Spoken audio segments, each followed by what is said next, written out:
आज तो चले गए। हम लोग तो बेघर हो गए बाबूजी। ये घर में अब आके सिलवनिया रहेगी।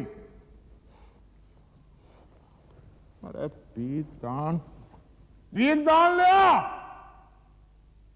अच्छा रह दे। अब तो यहाँ सिलवनिया आके रहेगी ना। रह सकती सिलवनिया। ले घर ले घर।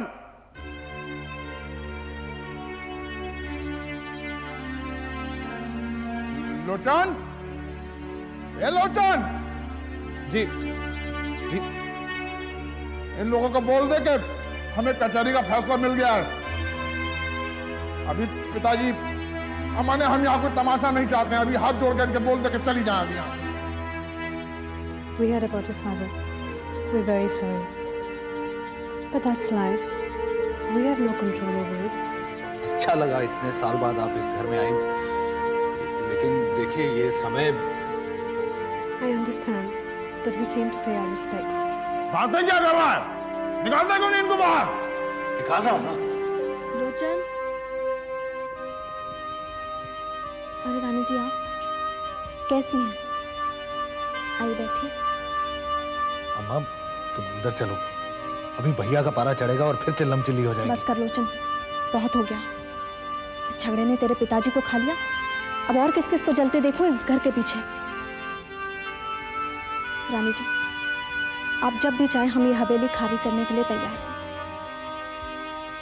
लेकिन ये मुकदमेबाजी अब बस। यही कहने आए थे हम। ये लीजिए। ये क्या है? हवेली के कागजात। कोर्ट में ये केस जीत गए हैं, यही खुशी काफी है।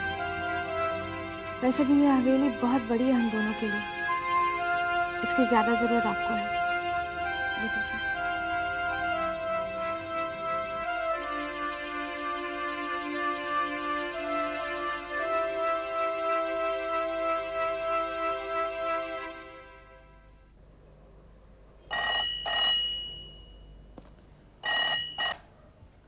हाँ कृपा शंकर, जरा जरा सी बात पर यहां फोन घुमाया करते हो। 5 लोग मरे हैं ना, डीएम से बात करके इस मामले को रफा दफा कर दो। अरे लोगों का क्या है, वो तो बकते ही रहेंगे। अगर वो कह रहे हैं कि कल हम मिर्जापुर चले आए, ये हो नहीं सकता। तुम डीएम से कहो 5 लोग मरे, कोई धरती आसमान नहीं फट गया है। हम मरे हुए लोगों के घर वालों को 10-10 हजार रुपए मुआवजा दिलवा देंगे, समझे? अब रखो फोन।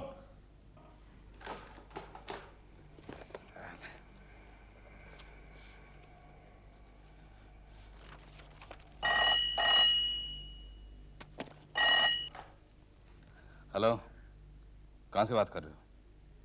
स्टेशन से? अबे अकल के दुश्मन, तुम लोगों को कितनी वहीं स्टेशन पर नंगा करके मरवाऊंगा सालो तुम लोगों। कितनी बार कहा है यहां इस नंबर पर फोन मत घुमाया करो। क्या? हाँ पता है, काम हो गया। हाँ पाचो, लेकिन इतनी खुशियां मनाने की कोई जरूरत नहीं है, वहां हल्ला मचा हुआ है। अभी अभी कृपा शंकर का फोन आया था। अब रखो फोन और सुनो, 1 महीना तक तुम लोग यहां इस नंबर पर ना मुझे फोन करना और ना अपनी शक्ल दिखाना, समझे?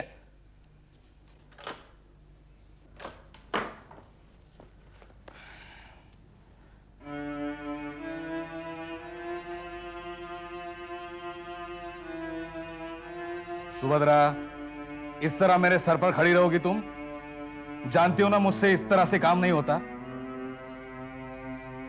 तुम चलो, मैं अभी आता हूं। मैं डॉक्टर के पास गई थी। हाँ तो? उन्होंने कहा है कुछ दिक्कत हो सकती है शायद। अरे सभी कहते हैं दिक्कत होती है। 30 साल के बाद बच्चा पैदा करने में दिक्कत तो होती है,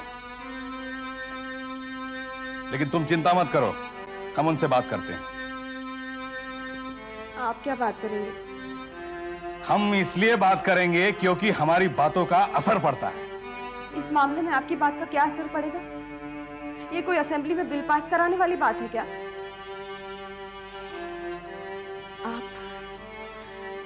आप इतनी बुरी तरह से अपना काम बन चुके हैं।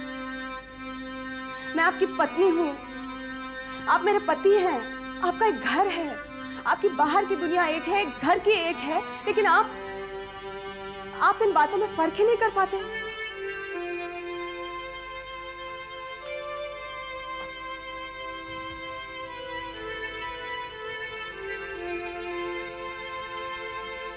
अब बस करो सुभद्रा,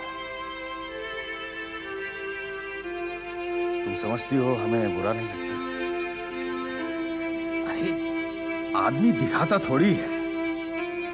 तुम ऐसा करो, तुम अमेरिका चली जाओ, वहां किसी अच्छे डॉक्टर से मिलो, वही तुम्हें अच्छी सलाह देगा। यानी कि मैं अमेरिका जाऊं और खुद किसी डॉक्टर से सलाह करूं? हाँ बिल्कुल। यानी कि मैं अगर मां नहीं बन सकती तो ये समस्या सिर्फ मेरी ही। आप मेरा साथ नहीं देंगे, मुझे ही सब कुछ करना पड़ेगा। आप ये क्यों नहीं समझते कि आप भी बाप नहीं बन सकते? या फिर आप चाहते ही नहीं होंगे कि हमारा आपका कितना वक्त बर्बाद होगा? नहीं, अब इतना भी मत सुनाओ, इतना बुरा तो हमारे ऑपोजिशन वाले भी नहीं बोलते। अच्छा ठीक है, हम दोनों अमेरिका जाते हैं, अगले हफ्ते ही जाते हैं। खुश? ये फोन ऐसे क्यों रखा है? अरे हर सेकंड में घंटी बज रही थी, हम उठाकर रख दिया।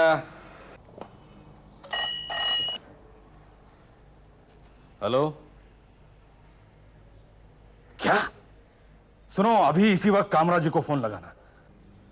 क्या हुआ? नेहरू से कर दो। एक दूंगा तेरे कान पे खींच के मैं। कितना समय हो गया तेरे को मेरे साथ खेलते हुए? महीना भर हो गया हुजूर। 1 महीना हो गया और एक बॉल सीधी नहीं डाली जाती। अब ठीक से डालियो, नहीं तो देखियो तू। चल दे बॉल, दे बॉल।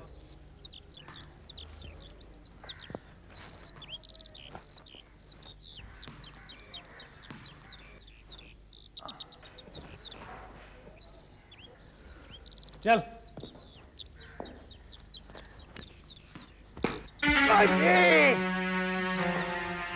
वो माफ करना भाई साहब, अबे खड़ा खड़ा देख क्या रहा है? जाके पानी और कपड़ा लेके आ जल्दी। दिखाइए जरा। माफ कीजिए, वो बॉल ही कुछ ऐसी थी कि मुझसे रहा नहीं गया। अरे भैया, ये घर को काहे को खेल का मैदान बना रखा है? बाहर जाके खेलो। अब बाहर जाकर खेलने में इस उम्र में थोड़ी शर्म सी आती है। हाँ, शर्म तो आनी चाहिए। इतने बड़े हो गए हो, न कोई काम, न काज, न रोजी, न रोजगार। अरे भैया, कोई काम क्यों नहीं करते? अरे जनाब, बहुत अर्जियां दी हैं, जवाब का इंतजार कर रहा हूँ। और वैसे भी घर में कोई काम तो है नहीं, खेती ना के बराबर है। और सच पूछो तो अब मेरे बस की रही भी नहीं है। आहा, महिपाल सिंह जी ट्रैक्टर वाले आए हैं।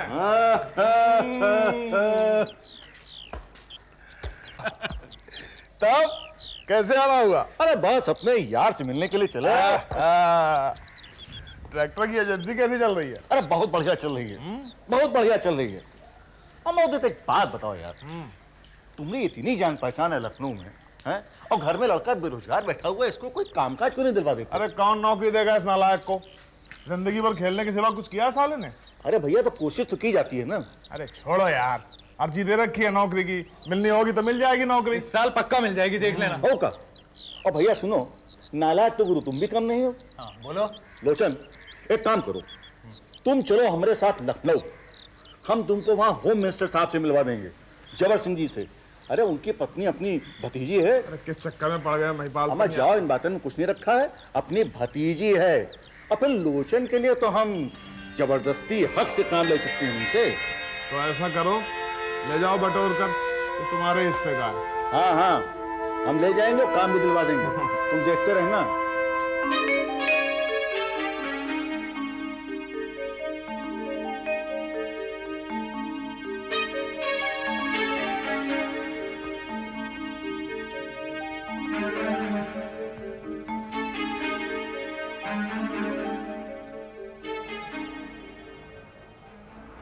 अरे चले आओ बेखटके, हैं?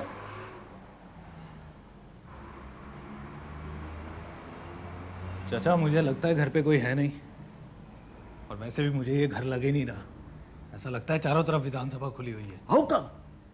अरे भैया, पूरी विधानसभा समझो। वो तो जबर सिंह जी है नहीं, होते तो फिर तुम देखते। अरे स्पीकर लियो, मंत्री लियो, अपोजिशन वाले लियो, सब के सब यहीं दिखाई पड़ते। अरे भैया, पूरा का पूरा देश बैठे बैठे इसी घर से संभाला जाता है। हाँ, अरे बहुत बड़ा आदमी है भाई। कौन? आप कौन? हम जगदीश। अब आप कौन? सुभद्रा है घर में? अरे हम दूर के उनके चाचा हैं, फैजाबाद से आए हैं। ऐसे ही आए कि कुछ काम वाम भी है? सुनो, जाके उनसे कह दो कि महिपाल सिंह आए हैं फैजाबाद से, वो समझ जाएंगे। हाँ, वो तो हम भी समझ रहे हैं। यहाँ पर जो कोई भी आता अपने आप को रिश्तेदारी कहता है। आगरा के सारे लौंडे जो है जब्बर सिंह जी के छोटे भैया है। फोन पर आपकी बातचीत हुई थी? नहीं, फोन तो नहीं किया था। हाँ, तब अगली बार आप क्या कीजिएगा, सो अपार्टमेंट लेकर आइएगा। मिनिस्टर का घर है कि जब मन हुआ घुस गया, जब मन हुआ निकल गए। अरे भैया, हम कह तो रहे हैं कि हम उनके रिश्तेदार हैं। चाचा ऐसा करते हैं कि अभी चलते हैं, अगली बार फोन करके आ जाएंगे। अरे ऐसे थोड़े चले जाएंगे, कितनी बड़ी बेइज्जती की बात हो गई ना। अरे सुभद्रा हमारी भतीजी है, भतीजी, समझे? सुनो भैया, बहुत गलती कर रहे हो, बहुत भारी गलती कर रहे हो। हम फिर कहते हैं कि अगर सुभद्रा हो कहूँ घर में तो उनको यहाँ बुला लो। नहीं, अगर कहीं उनका पता लग गया कि हम आए थे और हमारी इतनी भारी बेइज्जती हुई है तो तुम समझ लो भरी जवानी में नौकरी चली जाएगी। और भैया, तुम नहीं जानते, जबर सिंह का गुस्सा तो बहुत तेज है, बहुत तेज है गुस्सा उनका। अरे क्या हो रहा है यहाँ? अरे सुभद्रा बेटी, तुमने मुझे पहचाना? माफ कीजिए, मैंने आपको पहचाना नहीं। आप चलिए यहाँ से चलिए। आप ये कहते हैं आपके दूर के रिश्तेदार हैं, चाचा जी अब फैजाबाद से आए हैं। फैजाबाद से? सुभद्रा जी, हमें माफ कीजिए, ये महिपाल सिंह जी हैं, आपके दूर के रिश्तेदार हैं। मेरा ही कुछ काम था, मुझे आपसे मिलाने ले आए। नहीं, वैसे हमारा कोई इरादा नहीं था आपको परेशान करने का। बड़ी खुददारी है लड़के में। चाचा चलें, पिक्चर देख के फैजाबाद लौट चलेंगे। अरे नहीं नहीं, रुकिए। महिपाल जी ना, आइए बैठिए। आओ भैया बैठो। आपको शायद याद नहीं होगा, लेकिन मैं आपकी बड़ी बहन की शादी में आया था आगरा। अच्छा। आपके बाबूजी के दोस्त हैं आप? नहीं, वो क्या है कि आपके यहाँ जो दहेज में देने के लिए 2 ट्रैक्टर मंगवाए गए थे ना, वो मेरी दुकान से खरीदे गए थे। मैं ही उनको यहाँ तक पहुँचाने के लिए आया था। क्या चाचा, आप भी क्यों ले आए मुझे इस तरह यहाँ? कोई बात नहीं, काम क्या था? जी, काम मेरा ही था, नौकरी चाहिए थी मुझे। कितना पढ़े हो? बीए पास हूँ और स्पोर्ट्स का भी तजर्बा है। क्रिकेट में रणजी तक खेल चुका हूँ। अच्छा, बैंक में कोई नौकरी कर सकते हो? नहीं, हिसाब में थोड़ा कमजोर हूँ मैं। फिर भी कुछ तो सोचा होगा ना? जी नहीं, सोचा नहीं, बस यूं ही समझ लीजिए कि बेकारी में दिमाग भी बेकार हो गया। एक ठो बात कहें, आप नेतागिरी में आ जाइए। यहाँ पर बहुत संभावना है, कभी भी कुछ भी हो सकता है। जी नहीं, इतना भी बेकार नहीं हूँ कि नेतागिरी में आ जाऊं। माफ कीजिएगा, मुझे ये कहना नहीं चाहिए था। बिल्कुल ठीक कहा तुमने, मैं भी यही सोचती हूँ। लेकिन तुमने कुछ तो सोचा होगा कि क्या करोगे। जी नहीं, सोचा ही नहीं। वो मुझे तो ये आशा दिलाई गई कि आप लोगों का आशीर्वाद मिल जाए तो कुछ हो सकता है। तुम ऐसा करो, कल सुबह यहाँ आ जाओ, मैं तुम्हें इनसे मिलवा दूंगी। जी, बेहतर है।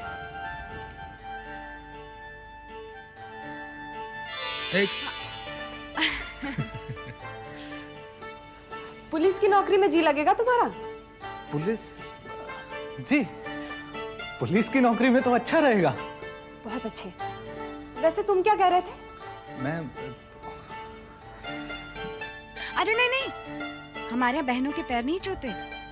कल जल्दी आ जाना। हाँ, ये जल्दी निकल जाते हैं। जी, मैं हाजिर हो जाऊंगा। हाजिर नहीं, हक समझ के आना। अच्छा जी। अच्छा चाचा जी, प्रणाम। प्रणाम।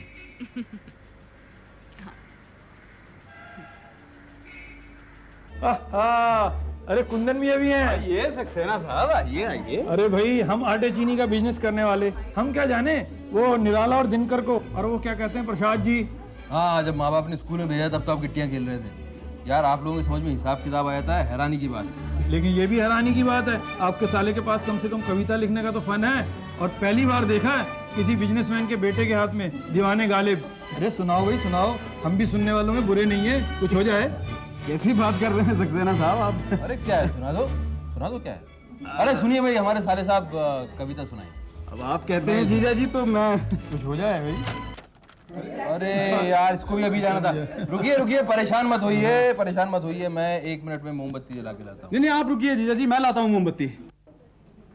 अब ये शमाए महफिल तुम्हारे सामने है और इस खूबसूरत माहौल को देखते हुए कुछ खूबसूरत सा सुना दो। हाँ अभी लीजिए जीजा जी, अभी लीजिए।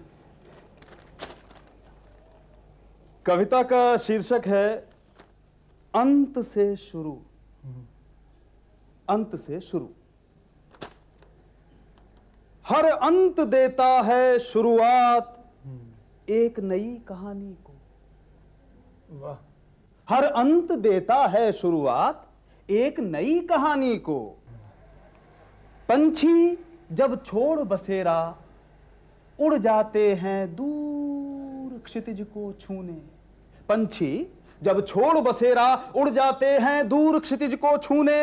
होता है बसेरा व्याकुल, होता है बसेरा व्याकुल किसी नए पथिक को पाने को। हर अंत देता है शुरुआत एक नई कहानी को। वाह वाह वाह वाह वाह। और गोयल साहब ध्यान दीजिएगा कि कोशिश करता है रोज सुबह के सूरज को पहचान सके। अगर चांद लगे कुछ अपना सा तो उसको अपना मान सके, पर बीती सी कुछ यादें ही आ जाती हैं। क्या चल रहा है ये? क्या चल रहा है ये गाना बजाना, ये दारूबाजी अड्डा समझ लिया है क्या आप लोगों ने इसको? बेटा ऐसे उचक्कों को बैठाने की जगह नहीं है बेटा, ये असर पड़ेगा तेरे ऊपर। और बेटा ये तू राजकिशोर सक्सेना का बेटा है ना?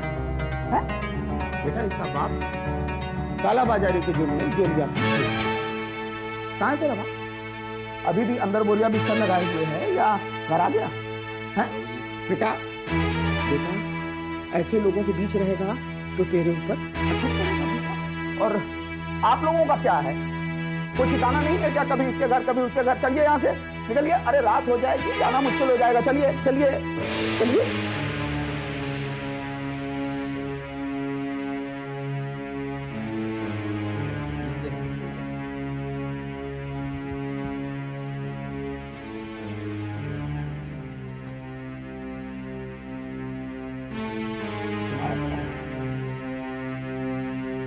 तुम्हारा तो सारा घर मुफ्त में खाता, आदत पड़ गई मुफ्त में खाने की। बेटा ऐसे लोगों को अपने सर पर मत बिठाओ, असर पड़ेगा। इसके बाप का क्या है? अपने घर के एक एक बेरोजगारों को चिपकाता रहेगा तेरे साथ। क्या है इसका? इसके बस बहुत देर से सुन रहा हूं सब कुछ। मेरी भी एक हद है बदतमीजी बर्दाश्त करने की। आप बड़े हैं इसलिए चुप हूं, आप मुझे इतना बेगैरत मत समझिए। अरे क्या कर रहे हो? क्या कर रहे हो? चुप! एक शब्द नहीं बोलेगा। जानता है तो किससे बात कर रहा है? मेवालाल एंड सन्स बैंकर्स के मालिक से।